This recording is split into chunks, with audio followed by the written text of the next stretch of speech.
La dernière fois, quand je parlais du scan 133 de SNK, je disais que c'était un scan qui ne m'a pas énormément plu. A l'inverse, le scan 134 était vraiment un scan que j'ai adoré. Et pour le coup, j'ai beaucoup de trucs à dire là-dessus, et rien que ça me met de bonne humeur. Comme d'habitude, dans la première partie de la vidéo, je vais revenir sur le scan 134, et dans la seconde partie, je vais parler de mes théories pour le prochain scan. Aussi, petit rappel, dans mes vidéos j'aime bien prendre le parti d'Armin etc. car il y a beaucoup plus de choses à dire et donc à théoriser. Sinon, vous le savez, si j'étais dans la même situation que nos protagonistes, je suis sûr à 100% que je serais du côté d'Eren. Juste avant de commencer, encore une fois, merci au site Shincolor no Kyojin pour les scans SNK en couleur. Leur travail est toujours super bien fait et en plus, ils m'aident pour mes vidéos. Donc merci beaucoup à eux et je vous invite à faire un tour sur leur site qui est dans la description. Bref, bonjour à tous, je suis Osama et aujourd'hui on se retrouve pour la vidéo théorie du scan 135 de SNK.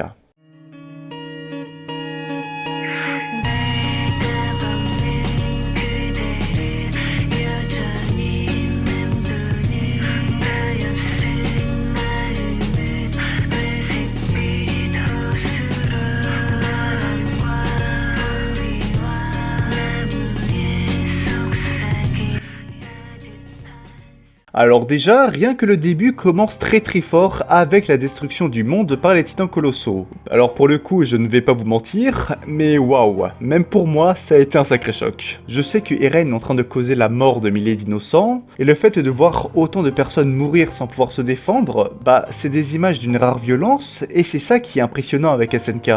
Là, on est en train d'assister à un massacre, et pourtant, on n'est pas en train de regarder de la pure violence.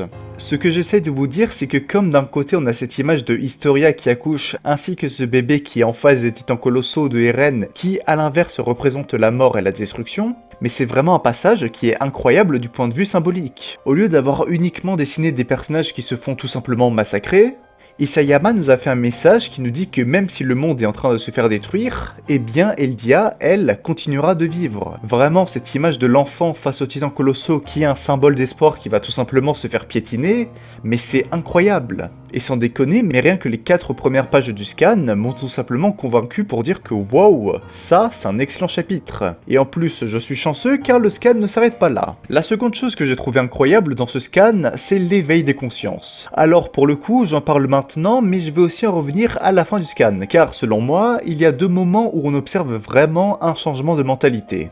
Le premier moment est donc là, où l'on voit les soldats Mar qui sont en train de comprendre qu'ils sont en train de combattre le démon qu'ils ont créé. Si Eren a autant pété un câble et a décidé de tuer tout le monde pour pouvoir sauver son peuple, eh bien c'est uniquement à cause de la propagande Mar. Et le fait qu'on a des soldats Mar qui comprennent qu'ils sont en train de se prendre un énorme retour de karma et qu'ils aimeraient retourner dans le passé pour faire la paix avec l'île du paradis, eh bien c'est vraiment un grand pas en avant. Pour vous, ça ne doit pas paraître incroyable, mais je peux vous assurer que le fait d'avoir des personnes qui ont compris leurs erreurs et qui ont des regrets, eh bien c'est quelque chose de très important dans SNK.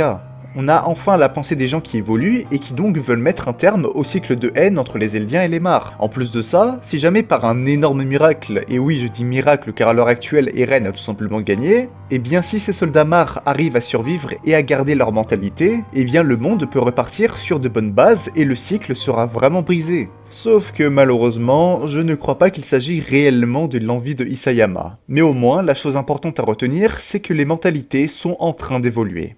En plus de ça, on a aussi un petit passage plutôt attachant avec la mère de Reiner et le père d'Annie, où ils commencent à avoir des remords quant à l'éducation qu'ils ont apportée à leurs enfants. C'est un petit passage qui fait plaisir, mais surtout c'est vraiment sadique. En fait, c'est comme pour le coup des soldats Mar qui comprennent qu'ils ont fait des erreurs. Ils ont compris qu'ils ont fait des erreurs, et du coup, nous on s'attend à ce qu'ils arrivent à se rattraper, et donc à se faire pardonner. C'est beaucoup trop beau pour être vrai. On a envie de s'accrocher à ces petits espoirs, sauf que tout comme le bébé au début du scan, je pense que encore une fois, nos espoirs vont tout simplement se faire piétiner. Ensuite, nous avons donc la scène du bombardement. Alors déjà, je vous avouerai que la scène m'a fait pas mal rire pour une raison débile. Les Mar possèdent la plus grande puissance militaire de l'univers de SNK. Du coup, quand je pensais à un bombardement, eh bien j'imaginais comme pendant la bataille au début de la saison 4, avec toute la puissance militaire Mar contre Eren avec des bombes militaires, etc.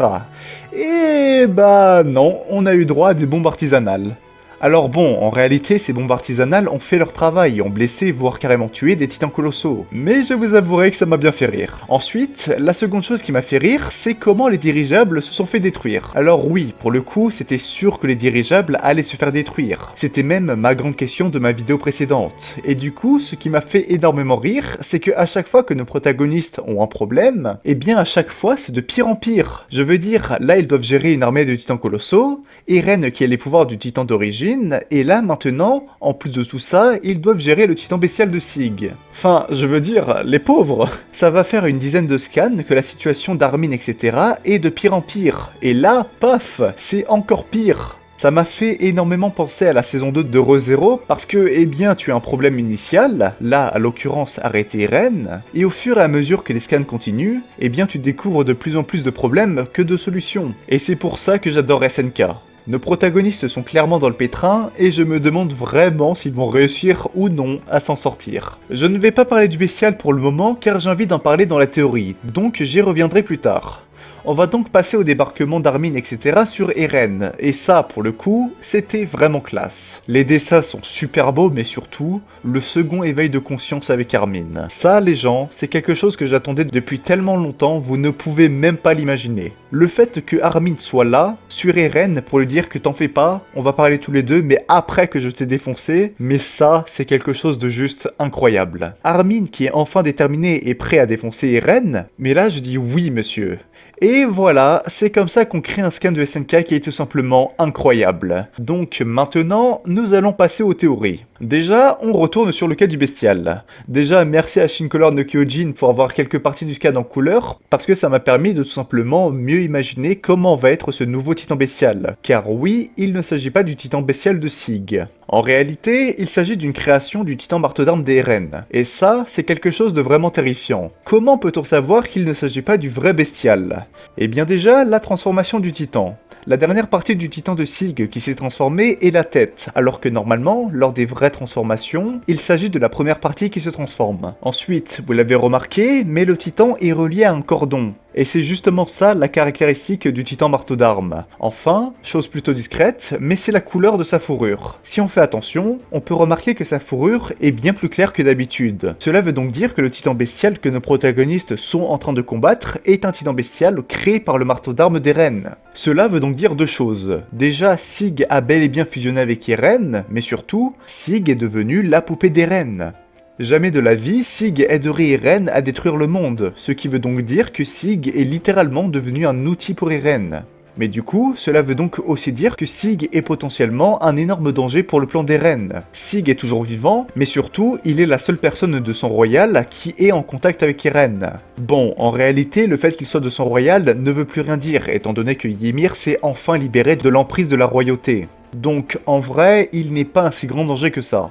En tout cas, j'aime énormément cette idée du titan marteau d'armes qui peut, entre guillemets, voler les pouvoirs des titans primordiaux qu'il absorbe. Ensuite, l'autre chose que j'ai envie de théoriser, c'est la mort de Olangobo. Alors oui, je sais, c'est très direct dit comme ça, mais bon, sans être méchant, Olangobo a fait tout son travail en tant que personnage et n'a plus vraiment d'utilité, un peu comme Madame Azumabito. Et comme depuis quelques scans, le plaisir de Isayama c'est de tuer ses personnages, et là Olangobo est seul dans un avion qui n'a plus de carburant, donc bon pour le coup, comme je l'avais dit il y a quelques scans, je suis persuadé que Olangobo va faire une attaque suicide sur Eren pour essayer de le tuer. Nous avons donc le premier groupe de protagonistes qui sont sur le dos de Eren. Il faut donc maintenant attendre le second groupe, donc Falco, Gabi et Annie, pour pouvoir enfin faire le combat final. Donc maintenant la grande question est qui va gagner? Eren, Armin, etc. Eh bien c'est la grande surprise. Même si Eren est beaucoup trop fort, il ne faut pas se le cacher, Armin, etc. ont fait un excellent travail. Ils ont réussi à prendre un avion, faire le plein, tuer plein de pro-Jaeger et sont carrément sur le dos d'Eren. Donc même si d'un côté j'aimerais bien que Eren gagne, que ce soit pour l'idée que ce soit Eren qui ait libéré le peuple eldien, ou tout simplement le fait que Eren soit beaucoup trop fort, eh bien je ne vous cache pas qu'en réalité, ce combat final, j'ai beaucoup d'espoir, et que ce soit Eren ou Armin qui gagne, bah pour moi l'issue du combat restera excellent. À moins que ce soit Mikasa qui fasse un discours à Eren et Eren qui arrête de combattre. Ça par contre, si c'est vraiment ça la fin de SNK, je vous jure, je me tire une balle. Enfin bref, on verra bien. Merci beaucoup d'avoir regardé la vidéo jusqu'au bout, ça me fait extrêmement plaisir. N'oubliez pas de me donner votre avis sur comment va se passer le prochain scan, ça me fait de la lecture et du référencement, et ça pour le coup je dis oui. N'oubliez pas de vous abonner pour me soutenir et de ne pas rater mes futures vidéos, car j'ai pas mal d'idées notamment pour les titans primordiaux. Je vous invite à rejoindre mon serveur Discord, le lien est dans la description. Encore une fois, merci aussi de Shincolor no Kyojin pour les scans en couleur car ils sont vraiment super beaux. On se retrouve bientôt pour une prochaine vidéo, donc d'ici là, portez-vous bien, restez fiers de ce que vous faites dans la vie, et comme on le dit en Italie, arrivederci.